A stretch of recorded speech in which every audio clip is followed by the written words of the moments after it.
नमस्कार दोस्तों, स्वागत है आपका ट्रैवल विद एवी में। देखिए, भारत को सांस्कृतिक विविधता और ज्ञान की भूमि कहा जाता है। और जब बात ज्ञान की आती है तो भारत में दुनिया की दूसरी सबसे पुरानी और पहली रेजिडेंशियल यूनिवर्सिटी मौजूद है, जिसका निर्माण 5th सेंचुरी में किया गया था, पर 13वीं शताब्दी में उसे जला के राख कर दिया गया था और आज उसके सिर्फ अवशेष मौजूद हैं। आप में से कुछ लोग बिल्कुल ठीक पहचाने हैं। इस समय हम मौजूद हैं बिहार के नालंदा क्षेत्र में मौजूद नालंदा यूनिवर्सिटी में।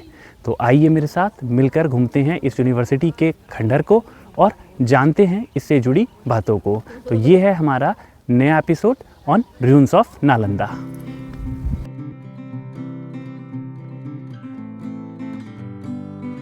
नालंदा बिहार की राजधानी पटना से लगभग 95 किलोमीटर दूर है। नालंदा एक संस्कृत शब्द है जिसका मतलब है ज्ञान का दाता। बिहार के इस नालंदा जिले को जाना जाता है नालंदा विश्वविद्यालय के लिए, जो भारत के ज्ञान की धरोहर है। प्राचीन नालंदा विश्वविद्यालय के अवशेषों को देखने के लिए 40 रुपए का एक टिकट लेना पड़ता है।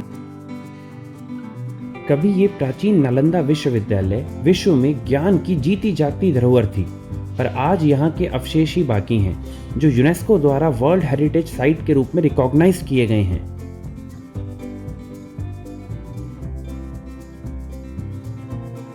वैदिक शिक्षा के अत्यधिक प्रभाव और औपचारिक तरीकों ने तक्षशिला, नालंदा और विक्रमशिला जैसे बड़े शैक्षिक संस्थानों की स्थापना को प्रेरित करने में मदद की, जिन्हें अक्सर भारत के शुरुआती विश्वविद्यालयों के रूप में जाना जाता है। नालंदा यूनिवर्सिटी में प्रवेश के 4 द्वार हुआ करते थे। ये 10 किलोमीटर लंबी और 5 किलोमीटर चौड़ी थी। यहाँ कुल 108 मोनेस्ट्रीज थी और साथ ही एक बुद्धा टेम्पल भी था जहाँ पूजा और मेडिटेशन की जाती थी। नालंदा यूनिवर्सिटी की स्थापना सन 450 एडी में गुप्त राजा कुमारगुप्ता वन द्वारा की गई थी और बाद में इसे हर्ष और पाल राजाओं द्वारा संरक्षण दिया गया।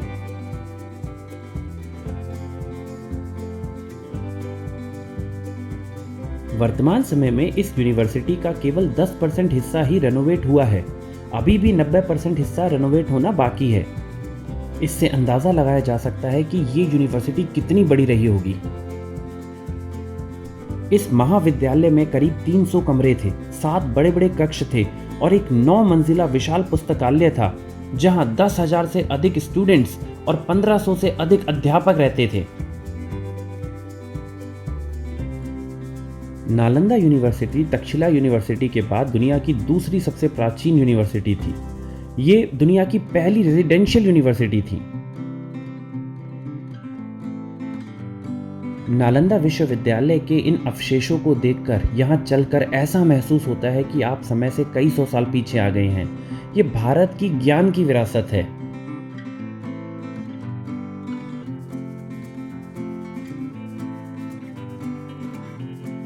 ये स्ट्रक्चर है सरीपुत्र स्तूपा, जो मेडिटेशन और पूजा के लिए प्रयोग होता था। सरीपुत्र भगवान बुद्ध के पहले डिसिपल यानी कि स्टूडेंट थे। उनका जन्म और निर्वाण इसी स्थल पर हुआ था।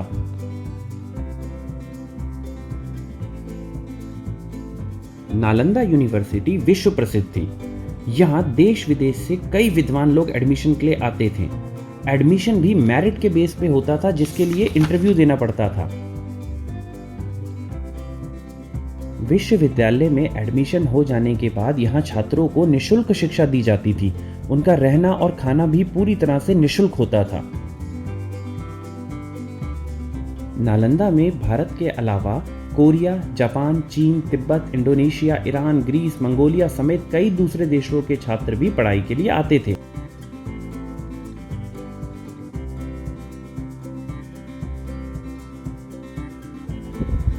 नालंदा विश्वविद्यालय में दुनिया की सबसे बड़ी लाइब्रेरी मौजूद थी, पर 13वीं शताब्दी में उसे भारत के ज्ञान की विरासत को बर्बाद करने के उद्देश्य से बख्तियार खिलजी द्वारा जला दिया गया। कहा जाता है जब ये लाइब्रेरी को जलाया गया उस वक्त यहाँ इतनी भयंकर आग लगी जो कई हफ्ते तक चलती रही। पर इस घटना में भारत के ज्ञान से जुड़ी कई किताबें और कई ऐसे आविष्कार से जुड़ी हुई बातें, जिसे हम कहते हैं कि भाई ये हमने किए थे आविष्कार जो है, चाहे वो चिकित्सा के क्षेत्र में हो, गणित के क्षेत्र में हो, चाहे किसी भी क्षेत्र में हो, उन सब से जुड़ी हुई जो बातें थी जिन किताबों में, वो सब नष्ट हो गया। और हम कह सकते हैं कि भारत का जो ज्ञान था उसको एक बहुत बड़ा नुकसान पहुँचा, उसकी विरासत को एक बहुत बड़ा नुकसान पहुँचा। स्थानीय लोगों की बात को माना जाए तो बख्तियार खिलजी द्वारा जब इस यूनिवर्सिटी को जलाया गया तो ये 6 मई तक जलती रही। इसका कारण था यहाँ मौजूद कॉपर की प्लेट्स पर लिखे गए इंस्क्रिप्शंस। पहले के ज़माने में इंस्क्रिप्शंस कॉपर प्लेट्स में लिखे जाते थे और इन्हीं कॉपर प्लेट्स को जलने में बहुत समय लगा। इसी कारण ये यूनिवर्सिटी 6 महीने तक जलती रही। इस क्रूर विध्वंस में कई विद्वानों को मार दिया गया, यहाँ की मूर्तियों को तोड़ दिया गया और यहाँ की संपदा को भारी नुकसान पहुँचाया गया।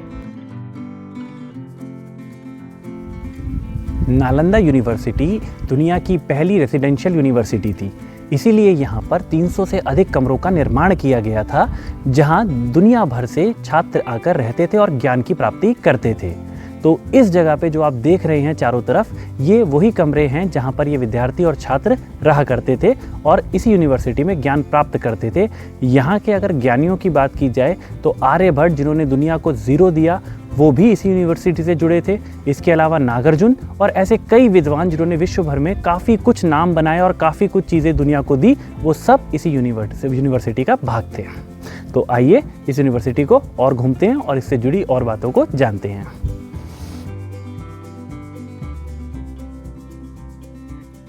यहाँ की लाइब्रेरी 9 मंजिला थी। उसे धर्मगूंज यानी कि सत्य का पर्वत कहा जाता था। लाइब्रेरी को 3 नामों से जाना जाता था, रत्नदड़ी, रत्नसागर और रत्नरंजक। यहाँ अलग अलग प्रकार की किताबें थी जिनकी कुल संख्या माना जाता है 90 लाख से भी अधिक थी। जब विश्व में कई हिस्सों में स्कूल तक नहीं थे, तब हमारे देश में इतना बड़ा विश्वविद्यालय था जहाँ पर कई प्रकार के सब्जेक्ट जैसे literature, astrology, warfare, science, history, maths, architect etcetera पढ़ाए जाते थे, जो अपने आप में दर्शाता है भारत ज्ञान की भूमि था। इस यूनिवर्सिटी का वर्णन हमें कई विदेशी यात्रियों के वृत्तांतों में भी मिल जाएगा। उन्होंने भी इस यूनिवर्सिटी की यात्रा करी, इसके महत्व को समझा और इसके बारे में लिखा। स्पेशली जो बौद्ध धर्म को जानना चाहते थे वो तो यहाँ आए ही। ये जो खाली स्थान यहाँ दिख रहे हैं, यहाँ कभी भगवान बुद्ध की मूर्तियाँ हुआ करती थी जो बहुत खूबसूरत होती थी। पर जब लाइब्रेरी को नुकसान पहुँचाया गया, जब इस यूनिवर्सिटी को बर्बाद किया गया, तो उन मूर्तियों को भी जला दिया गया या तोड़ दिया गया या चुरा लिया गया।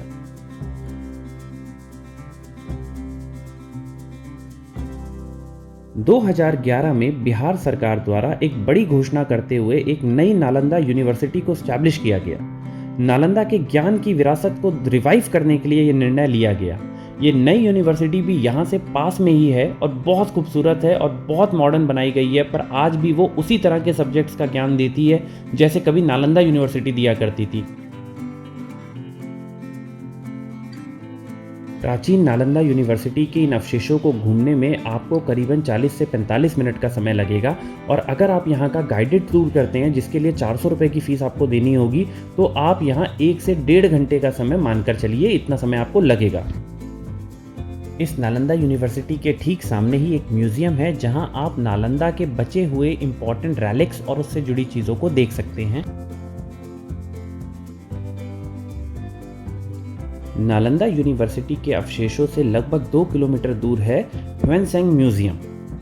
इस म्यूजियम की एंट्री फीस 30 रुपये है। ये हफ्ते के 7 दिन सुबह 8 बजे से शाम 5 बजे तक खुला रहता है।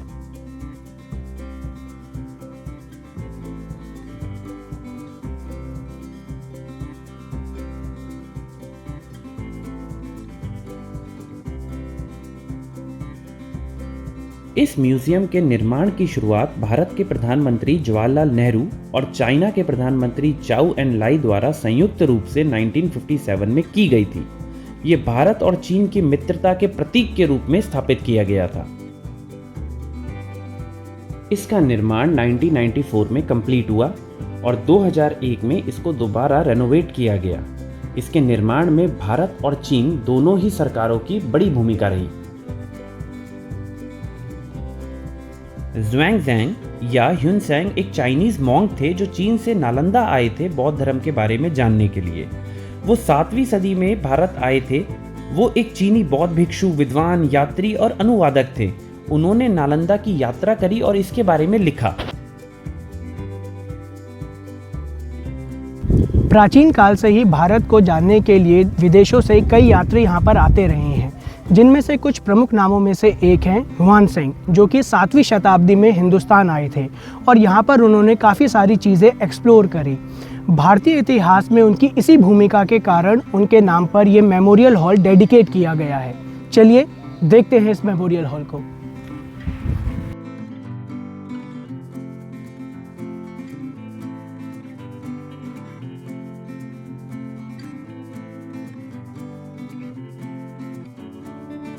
इस म्यूजियम का आर्किटेक्ट चाइनीज डिजाइन में तैयार किया गया है और यहाँ चाइना से लाए गए कई रेलिक्स मौजूद हैं।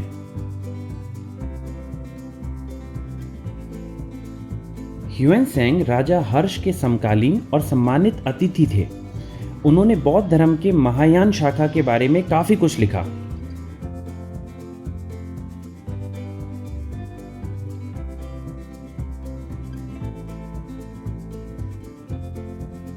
ह्वेनसेंग को संस्कृत में मोक्षदेव नाम दिया गया। जब ये नालंदा विश्वविद्यालय आए थे तो वहां के प्रमुख शीलभ्रत से इन्होंने शिक्षा प्राप्त की थी और इन्होंने उनसे जो ज्ञान प्राप्त किया उसे अपने वृत्तांतों में लिखा। उनमें से कई वृत्तांत आज आपको इस म्यूजियम में मौजूद मिलेंगे। इस म्यूजियम का इंटीरियर स्ट्रक्चर बहुत खूबसूरत है।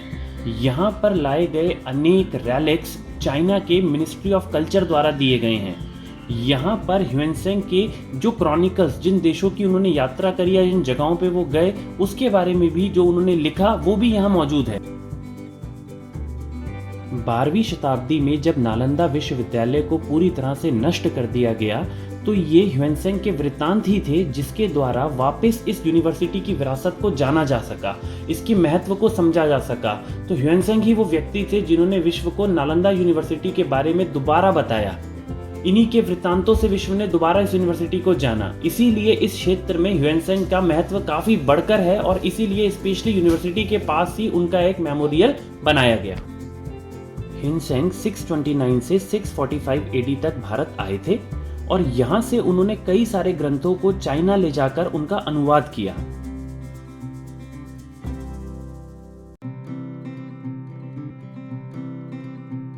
ह्वेनसेंग द्वारा भारत से 657 ग्रंथों को चाइना ले जाकर उनका अनुवाद किया गया और उसी में उन्होंने बताया भी कि नालंदा विश्वविद्यालय दुनिया के सबसे बड़े विश्वविद्यालयों में से एक था और उस जमाने का एक बहुत महत्वपूर्ण शिक्षा का केंद्र था।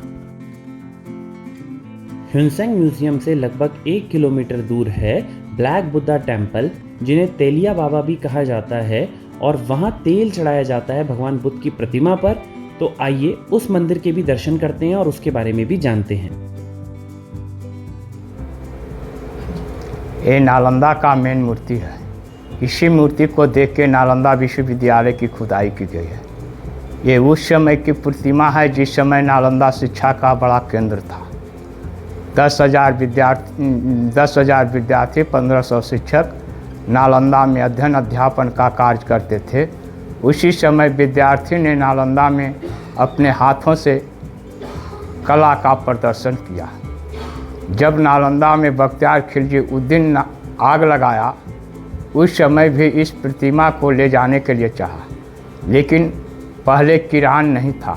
हाथी घोड़े के सहारा ले करके इनके गले में सिकड़ लगा करके उठावे और पटके।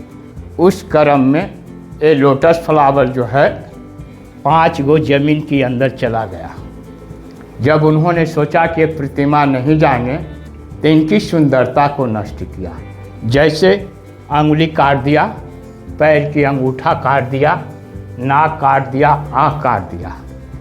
उस समय से इनको तेलिया बाबा लोग कह करके पूजा करने लगे। आस्था, मन्नत एक विश्वास चीज़ है। उस समय से इनको तेलिया बाबा कह के इसलिए पूजा किए कि बाल बच्चे की सुखड़ा रोग या किसी तरह का और मन्नत है, वह कहते हैं भगवान से कि हमारी कामना को पूरा कीजिए तो मैं आप पर तेल और घी और माखन लगा देंगे। विश्वास ही धर्म है आज भी पूरा हो जाने पर इनके शरीर में तेल, माखन, घी लगा हुआ है। ये सरकार की चीज़ नहीं है, ये प्राइवेट है, सरकार से बगल है, ये जनता का है। जनता के सहयोग से इनका विकास होता है और पूजा पाठ किया जाता है। एक्चुअली ये भगवान बुद्ध हैं, ज्ञान का भंडार है। अगर आप नालंदा क्षेत्र में आते हैं तो यहाँ का खाना खाए बिना ना जाएं। नालंदा यूनिवर्सिटी के आसपास एक अच्छी खासी मार्केट है जहाँ पर आपको काफ़ी अच्छा और ताज़ा भोजन मिल जाएगा। यहाँ का खाना काफ़ी टेस्टी और चीप है। तो दोस्तों, अब वक्त हो गया है आपसे अलविदा कहने का। उम्मीद है ये व्लॉग आपको पसंद आया हो। हमें लाइक, शेयर एंड सब्सक्राइब कीजिए। जल्द ही मुलाकात होगी एक नए वीडियो के साथ।